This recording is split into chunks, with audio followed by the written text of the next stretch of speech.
Okay, so I'm Daniel Costner, SPC, Agile Trainer and Coach at Lean Icon Technology and Training. And today I'll be stepping into the big shoes of William as I take you through the prototyping stage of design thinking. To achieve our aim within the session, we'll cover the following. We'll have an overview of the design thinking process.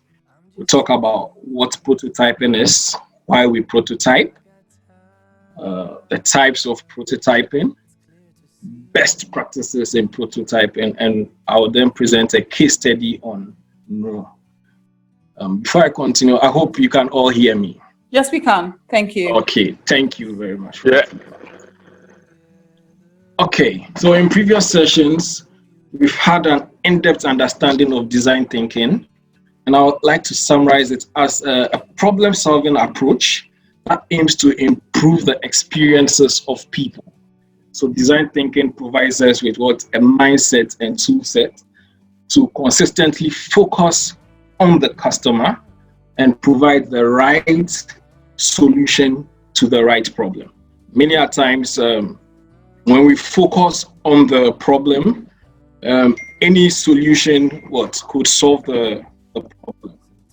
So you could end up providing a square wheel to move a cat. The square wheel could move the cat, but you realize that there will be a lot of strain on the end user, the customer. So if we provide round wheels, you realize that it will be a better solution to the problem. So with design thinking, we tend to develop that mindset that makes us focus more on the customer. One way or the other, we are all designers because at every point of time, we tend to solve a problem. We tend to solve a problem.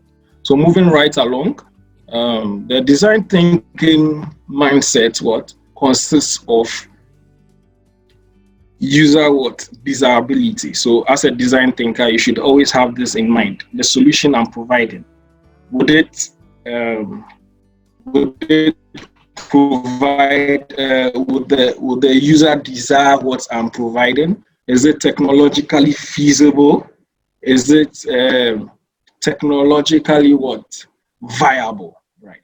So when we talk about desirability, what are we saying? Will the customer purchase the product that I'm selling? Will they solve the right problem for the customer? I'm sure on our phones we have various applications. When we go to the app stores, there are various applications over there, and one way or the other, these apps are meant to solve specific problems, but they don't get downloaded. Even on our phones, we have apps that I can say for over a year now, we've not even opened them. So you realize that though we've produced the solution, they are not being desired by the customer. You ask, is it technologically possible? Is it feasible to produce? Do we have the right skill set? Do we have the know-how, the personnel to build the solution? When we talk about market viability, we are asking, will the customer pay for the solution that I'm providing? Will the business model that I'm using to provide this solution or this service generate enough revenue to sustain the solution or the product? So as design thinkers, we must have all this in mind whilst developing solution for our end users. The design thinking stages have various tools, and as knowing the right tool to use and when to use them is critical to the success of the design thinking process. The tools we use would depend on so many variables. Will depend on whether the number of stakeholders, their location, the nature of the problem to be solved. Is it a new or existing solution? Are there similar solutions on the market? Based on all this, we would select the right tool to solve the problem. And the right tool would help us communicate better with the customer at every stage. So as design thinkers, we must learn to master the set of tools, know the appropriate tools to be used. Next, we'll also remember that design thinking is an iterative process. It's not a one-time event or a waterfall event. When we get to the prototype stage and we come up with a prototype that we show to the customer, if the customer doesn't approve of the prototype, we have to pivot quickly. We either go back to the empathy stage or the ideate stage or the define stage, create a different point of view, come up with new ideas, create a prototype, which we will then show to the customer. Also, I get asked often, when do we conduct design thinking? And I'm like, always. As design thinkers, we must always practice what? Design thinking. During the whole life cycle of a product, when you bring a product or a solution to market, we must always have the design thinking mindset to go back to the customer, gather feedback, empathize with the customer, go through the define phase, ideate, create prototypes. When we show those prototypes to the customer, whatever ideas we come with are then integrate into the delivery process. We could be delivering using the Scrum process, we could use the skilled Agile framework. Whatever process you are using, you need a design thinking mindset to consistently interact with your customer. The prototype phase is a very important stage in the design thinking process. It is at this stage we try to solidify or visualize all the information that we've obtained right from the empathy stage to the defined and the ideation stage. Before we release products onto the market, we want to know whether the product would solve the problem that is intended to, whether it's user friendly, whether the customer would use our product. And before we spend valuable time and money to produce these solutions, it's very essential that we produce a prototype. So in certain cases, we see the prototype as the first or early example of a solution or a product that we are bringing to market. It will be the first of its kind.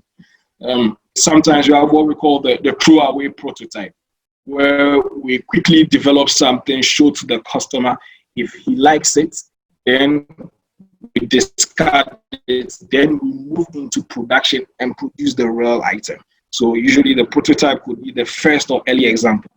In certain cases, it could also be a new version of an existing product. So if you are currently using, let's say, a 2020 model of a Benz car now, we would say it's a prototype to the 2021 model. So it could be a new version of an existing product. So prototypes provide the opportunity for users to interact. So it could either be Post-it notes on the wall, it could be a gadget you put in front of the consumer to start a conversation. It could be a role-playing activity or even a storyboard, anything just to communicate or start an interaction with the customer. Sometimes you expect that immediately we create the prototype, then we move straight into production. That's not always the case. Anytime we come up with a prototype, we need to validate our idea with the customer. Customer validation is very essential to the customer. What happens is that we could create our prototype that could go into the market, could be either the second, the 10th, the 20th, whatever stage that we are in, we should make sure that we get the right customer validation before we move extensively into production. You will be wondering what kind of chair this is. One could describe it as a rocking chair, a lazy chair, an office chair from the 70s. Yeah. I will surprise you to know that this is a dental chair from the 1800s. So consistently, engineers have been interacting with the users of the dental chair, which would be the patient, the dentist, the dental nurse assistant, asking what can we do better? What are your problems with our current solution? Based on the feedback they get and design new products, new prototypes that they show to the customer. Then it's a prototype. So the dental chair has evolved over the years from 1837 to date, and consistently design thinkers have been interacting with end users to give us what we currently have. So then we ask, so why do we prototype? Yeah, there are various reasons why we prototype, and one of such reasons is to ideate and problem solve. So in our last session, we realized that prototyping could be an ideating tool. So to solve problems, we could start creating prototypes that would start a conversation. It helps us to communicate with the end user or the consumer. So it said that if a picture is worth 1,000 words, then a prototype is worth 1,000 pictures, because when you show the prototype to the end user, it elicits a conversation. You can start discussing whether the prototype will solve the problem or not, whether the end user will derive the required value. Yes. So prototyping also helps us to fail quickly and cheaply, so that we don't spend too much money on the solution before it's validated by the customer. It helps us in managing the solution building process. So when designers, engineers, and developers have prototypes, it helps them to know how to prioritize and which part of the solution they should create first, or where they should start building from. Prototyping helps to increase product quality and also creates the best user experience. So as we ponder over the reasons why we create prototypes, let's look at the types of prototypes we have. With our session, we would look at the two main, would group our prototyping into low fidelity prototypes and high fidelity prototypes. There are various ways by which prototypes are being classified, but we'll stick to these two for our design thinking session. So fidelity simply describes how realistic the prototype is, whether it's an accurate representation of the final product or a more basic model of it. So low fidelity prototypes are very basic. The types include, we have paper prototyping, we have clickable wireframes, which could be produced using apps like Balsamic and mockups. We have what we call a PowerPoint or a Keynote. So PowerPoint by Microsoft and the Keynotes by Apple can be used for low fidelity prototypes. So in the 90s, designers would come out with outlines of their solutions and guide users through the journey by clicking through their PowerPoint or Keynotes. So it came up with a type of prototyping that was referred to as the click-through prototype. So you can quality prototypes, you could create them using apps like Figma and Sketch. You could use animations to create high fidelities. You could use computer-aided designs and three-dimensional printing. From the two pictures we have on the screen, which is the outline of a building, we could easily tell the differences between the low fidelity prototype and the high fidelity prototype. The low fidelity prototypes are cheaper to make. They don't require so much skill. It's faster to produce compared to the high fidelity prototypes. So these are examples of paper prototyping. So we could provide a sketch. All you need is a paper, a pen, colored prints, draw the interface of your solutions.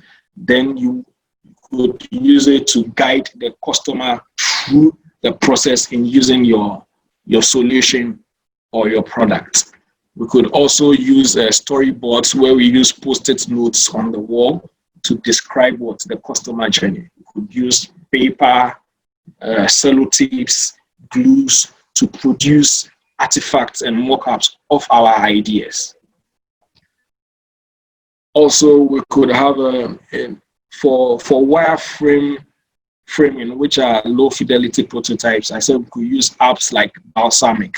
What they do is they create an outline of the solution, and quickly you can show the outline to the customer. These are less visual, and they are very simple to make.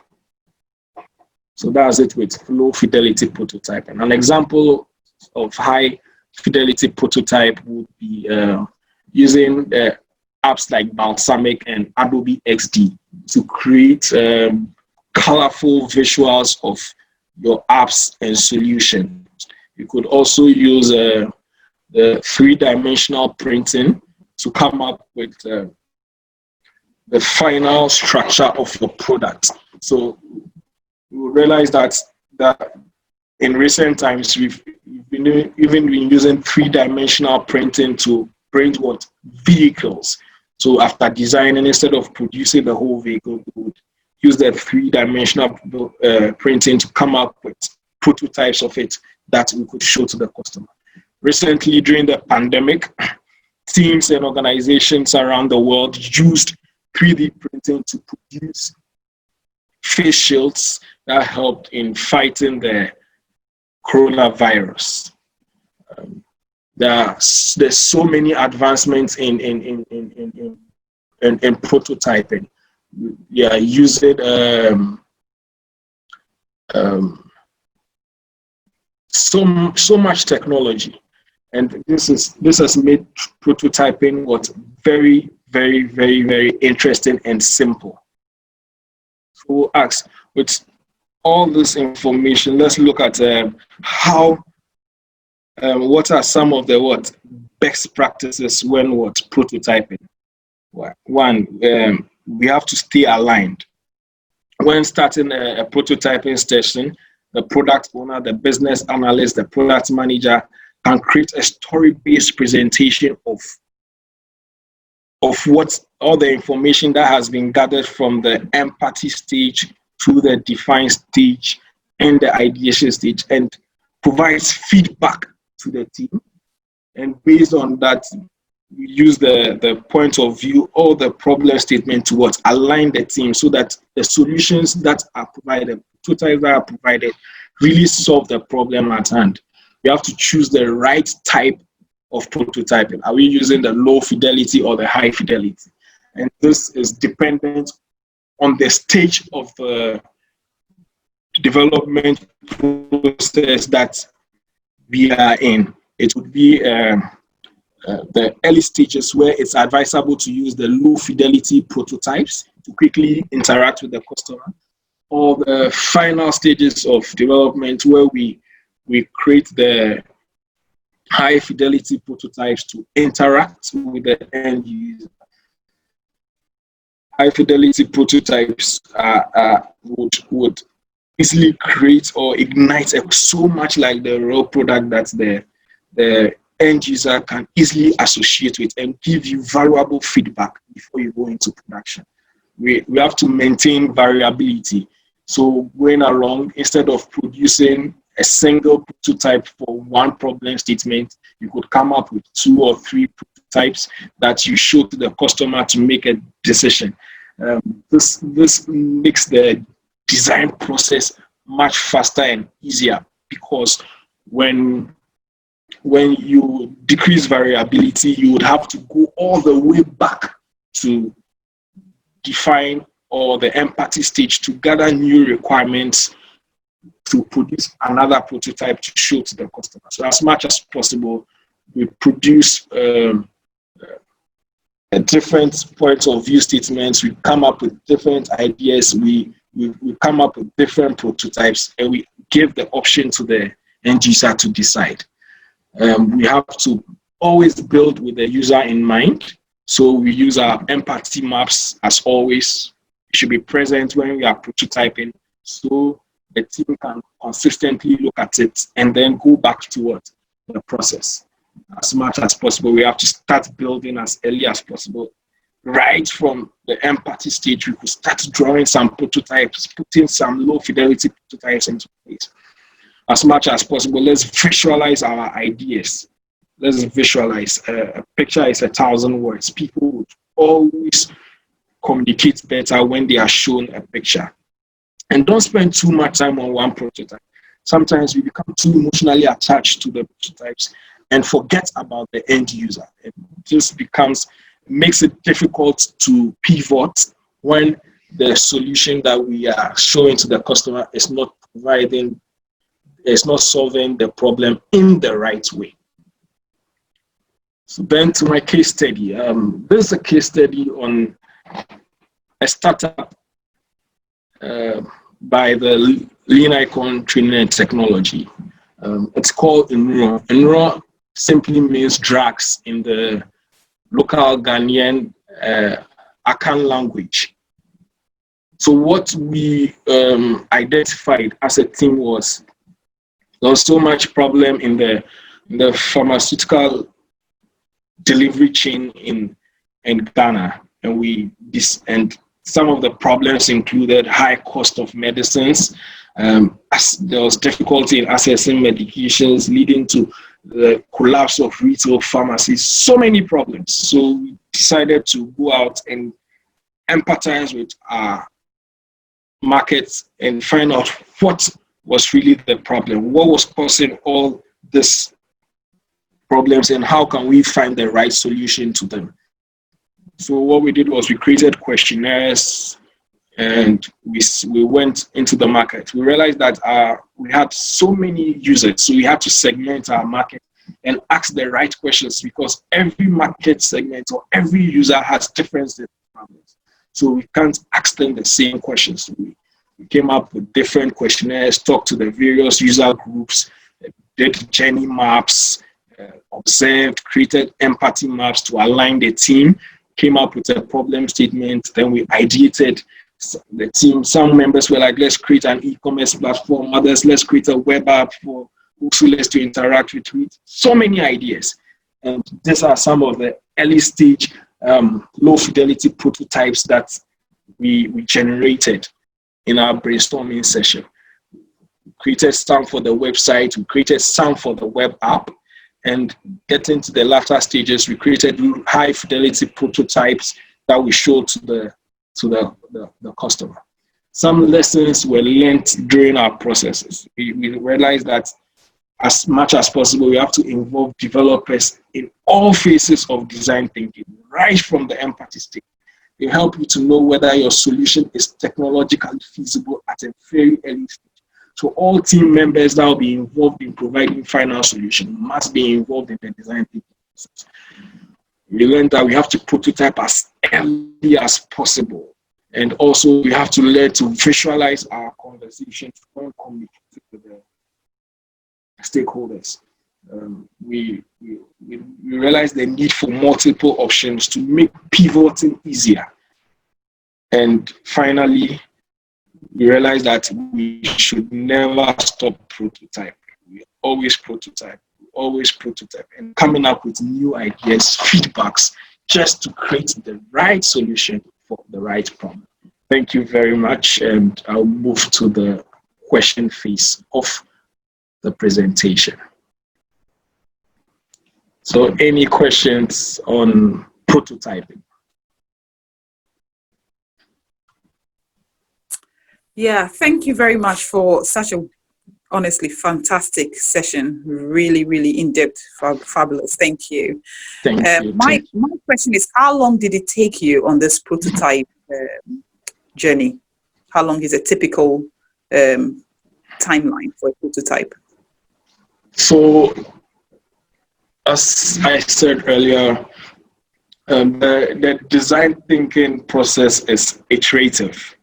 So the prototyping wouldn't be an event. So we consistently prototype. Every time we communicating with the customer, we could come up with low fidelity prototypes to see whether it's solving the right problem, whether the customer can relate to it. Then we move it into production. Whilst producing, we are coming up with high fidelity prototypes that would also guide in providing the right product. And I said earlier, prototyping is not only about the first model, it could also be a new version to an existing model.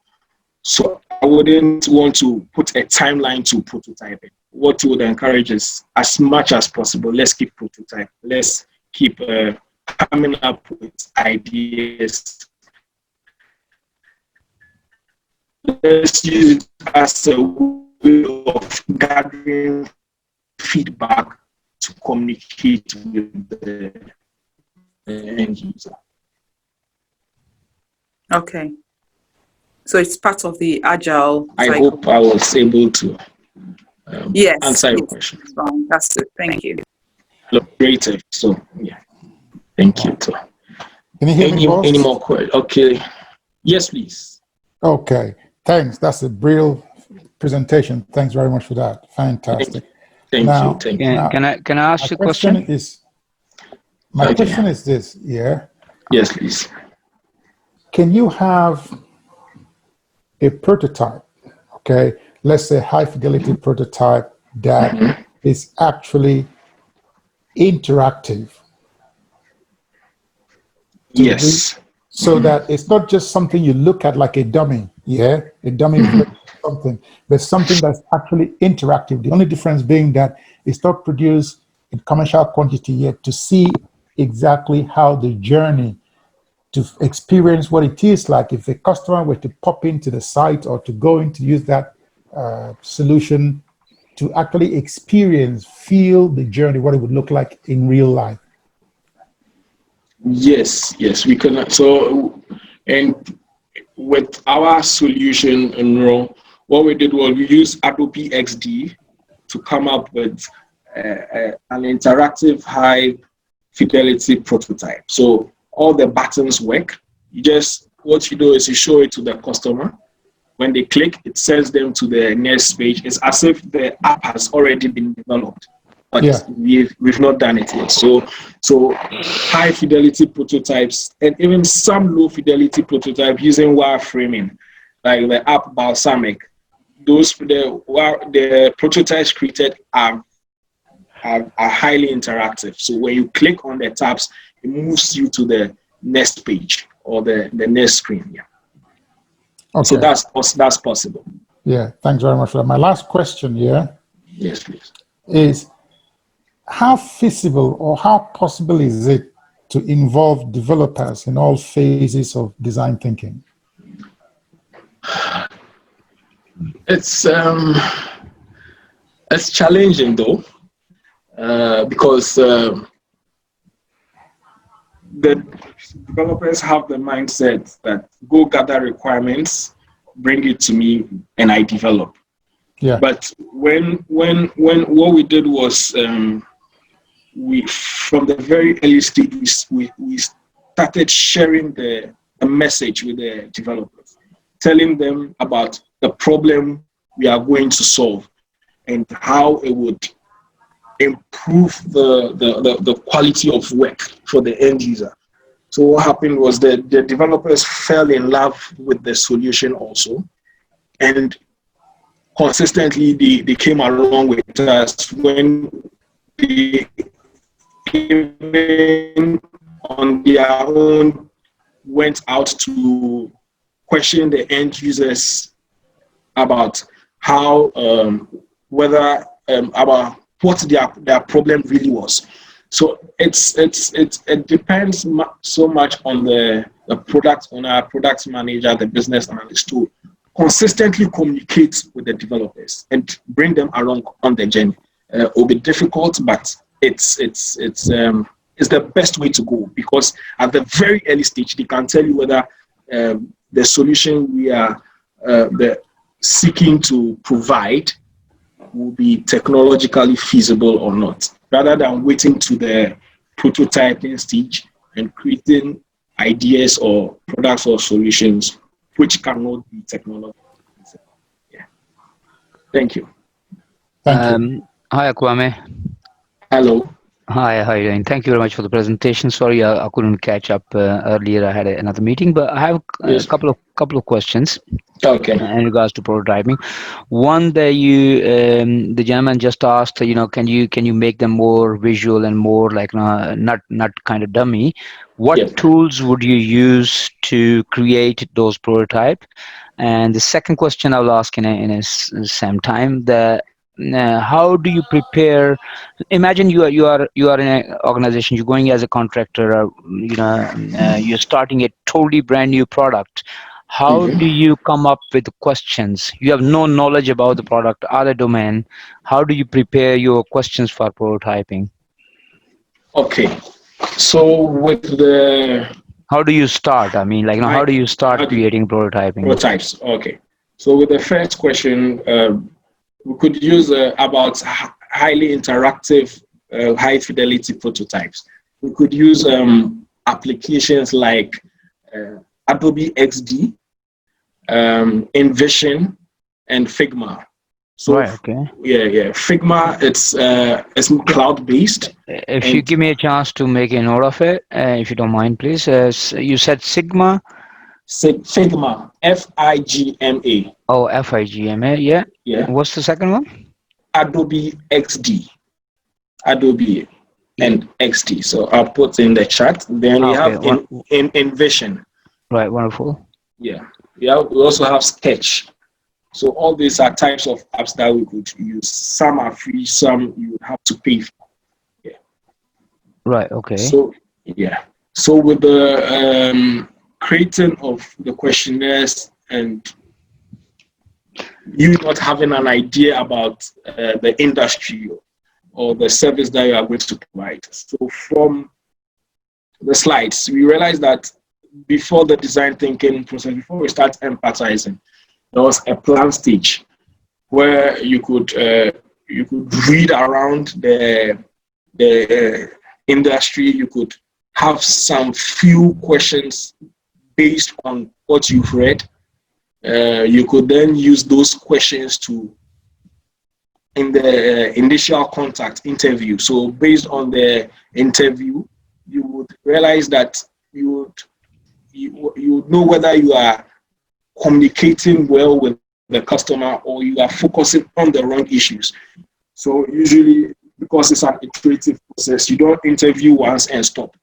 You could interview one customer, thank him, gather the information, go back, refine it, and come back again, then interact further and try to what? Empathize. That's the keyword, empathize with the end user. Based on, so using research, initial interviews, you can come up with better questionnaires. Right. Thanks for this. But when you say you interview and then you find out, but Yeah. my question was that for that interview, you need to have some kind of. I know you mentioned that you read around industry and do some Yeah, the research, but research. Yeah. preparing questions can be pretty daunting for some people. That okay, what exactly I need to ask, and sometimes it could be very difficult when you have no knowledge whatsoever about a product and what actually they're trying to achieve, or what they're trying to create a product. What exactly is the product? What it looks like, or if you don't understand the system or architecture, etc. So we could also use so apart from the research, initial research you conduct, you could also use observation. So in certain cases, you have what the ethnographic observation. That's more like a long term, where you sit with the customer and view. So there are various tools we could use to get a better understanding of the industry. So as design thinkers, based on also the nature of the problem, whether the understanding of the industry, whether there's is a new solution or the existing solutions, would all help define or guide in the kind of tool to use to better empathize with the customer. So it's an iterative process. You could come up with 3 questions initially, go talk with the customer. If you don't get the needed information based on the initial interview, you can refine your questions and you get more. What I realized was when we went out the first time, we had 5 questions. The next time we had about 20 questions because there were a lot of things we recorded from our initial interviews that we should have asked follow-up questions. But because we didn't have enough information, when we came and analyzed the interview, we were able to refine the questions and go back. So it's an iterative process, not an event. And you keep improving. You realize that you could get to as far as the prototyping stage, come up with prototypes, interact, and you get new insights on the solution that you are trying to provide. Then quickly, based on that, you can come and recreate your questionnaire, empathize with the customer once again, define it, ideate, and prototype. So you realize that the more you do it consistently, you become better at it, and you provide what Right. Okay. better Thank you. solutions. And how do you tackle the challenging people that you asking them question and they give you a very short answer, or it's so difficult to get the information out of some people. How do you tackle that? Yeah, sometimes people are not ready to share. It's normal. So what you do is, in certain cases, you can visualize the solution. People are not enthused when you tell them it's a research. So when we have very difficult users, we realize that they are more excited when they see a high fidelity prototype. So maybe those users, you could reserve them for later, create a high fidelity, show them, oh, this is what I have. What do you think about the solution? And with that, you can quickly start a conversation with them. So it takes time, and you just have to develop the right skill to interact with them.